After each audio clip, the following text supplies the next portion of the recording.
And so then, and for many years teaching yoga and teaching exercise rehab and strength training and martial arts and whatnot. And then about 10 plus, maybe 12 years ago, something happened, and I kind of came out of the closet with the stuff that I'm really into, which is like what I started to call ancestral movement, where it's like it's mind body practice and it's movement practice and all these things, but outdoors as much as possible, in wild nature as much as possible, and really with this sort of angle on things of like using movement practice and mind body meditation practice that's very much informed by some of these like incredible traditions that we've received from all different parts of the world. And some of them I've been lucky enough to live in. I lived in Asia for a decade studying these things in their native languages, and in South America and Brazil, and so some of these traditions I've gone very deep in and continue to go deep in.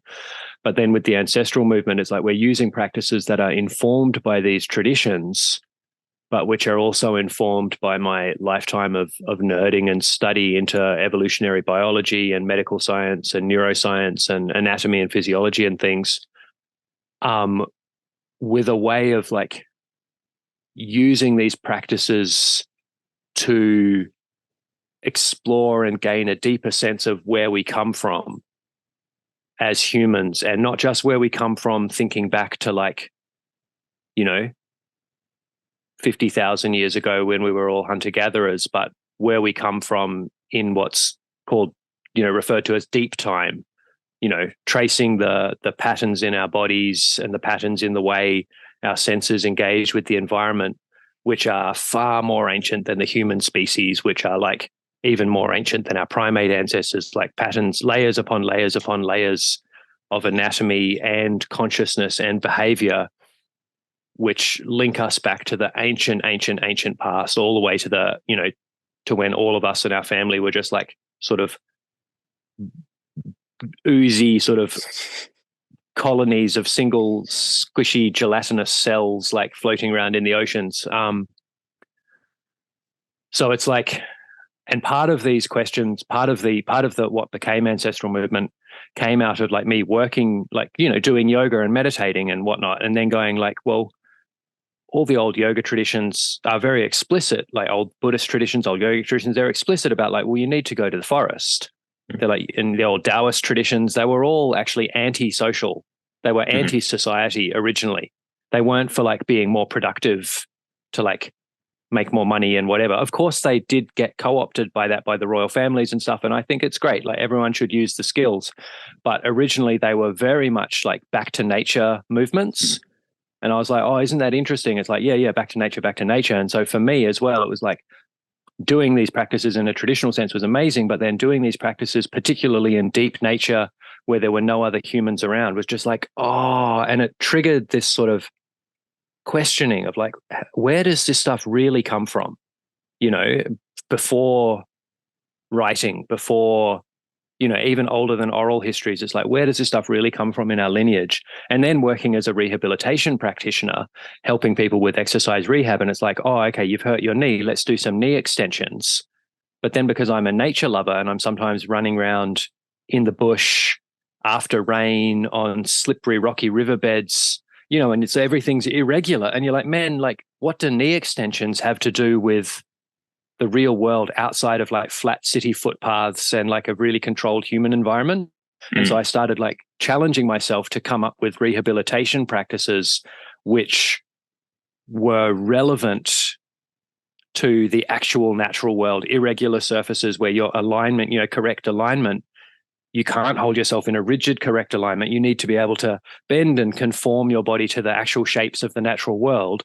And then what happened was those practices then also reawakened like a sense of like, oh, like we have whole suites of behaviors and movement patterns which are adapted to trees, which you might not be aware of, but as soon as you're in the trees, they switch on automatically. Or like moving through the forest at night when you can't see. Our bodies know how to do it. We're supposedly an upright bipedal human that walks on two legs, but it's like you put yourself in the forest at night when you can't see, and your body knows how to do all of these other things. And so I was like, oh shit, there's all this stuff in there which gets awakened in different terrain, in different sorts of natural environment. Like you start crawling on your belly and you notice you can smell the earth. You start moving in the trees and you notice your eyes are drawn to particular flowers, particular berries, all these sorts of things. And like all this stuff percolated for many, many, many years. And then I was like, oh, ancestry, all the layers of our ancestry adapted to all the niches, ecological, environmental niches that our ancestors have ever lived in across deep time. They're all in there. They're all in there.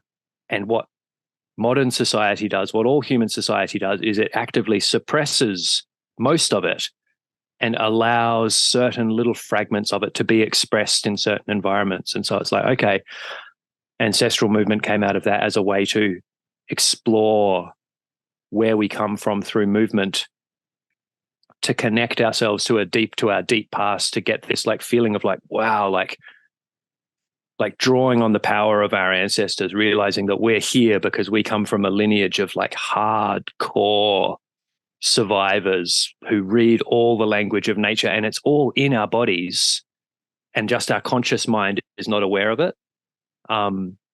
So the benefits are it's a huge realm of exploration, and I try not to like tell everyone this is what you should be doing it for, because it's like part of it is a very, very deep exploration of our anatomy.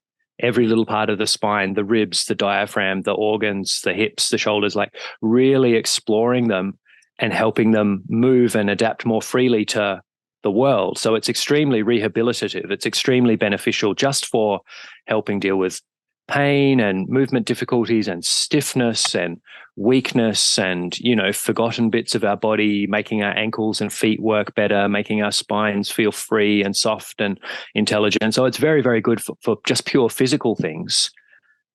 And then also because we work with deep body sense, systematically exploring the actual feel of the body, it takes us into the realm of mind and body, where we feel the emotions, we feel the insides of the body responding to our mind, responding to our sense organs, responding to memory, imagination, just seeing other people's faces and stuff. So it makes us more and more sensitive to our own emotional states, our ability to influence. And, everyone talks about nervous system regulation these days. So actual, genuine, deep, embodied nervous system regulation, emotional regulation. And then it also makes us more sensitive to other people as well, because as we become more and more sensitive to our own bodies, then we also become more and more sensitive to the subtle responses that we can perceive in other bodies. So we become, more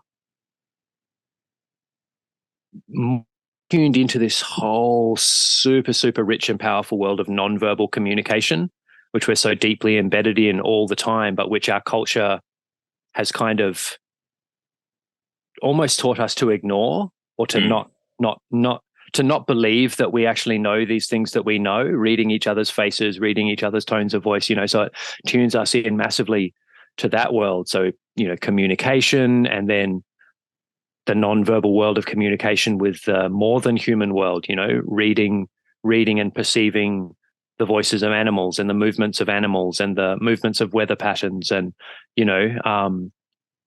interacting with plants, and like the ability of the nose to know so much about like soil microbiology, and you'll never be able to verbalize it, but your nose knows that shit, so it's like, so it's in, and and then all of this stuff. So it's like all of this stuff ties in massively to all of these like traditional practices of like intensive meditation and nature-based mystical states of the self, the boundary between the self and the rest of the world, like dissolving, and the self expanding to the limits of the sky and the earth, and these huge like mystical experiences, and also like the real nitty-gritty of understanding mind and body interacting in real time, in tiny moments. So it's like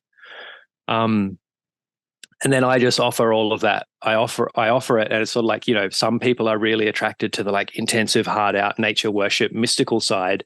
Other people are like movement freaks who want to be like able to like move their spines like a snake and leap through the trees like a monkey.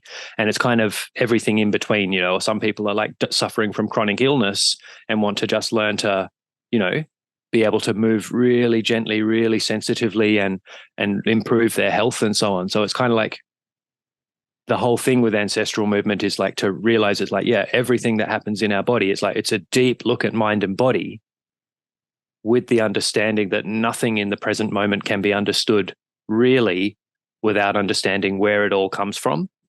Mm-hmm. And so that understanding can then be used for health, for movement practice, or for nature connection, or, ecstatic, mystical, like spiritual practice, or whatever you want to call it. And I sort of offer it's like, look, you can have a little bit of everything. You can go hard out into any of these streams, but it's quite a big package, honestly. I think I managed to say quite a lot in 10 minutes there, but often like people ask me and I'm like, oh shit.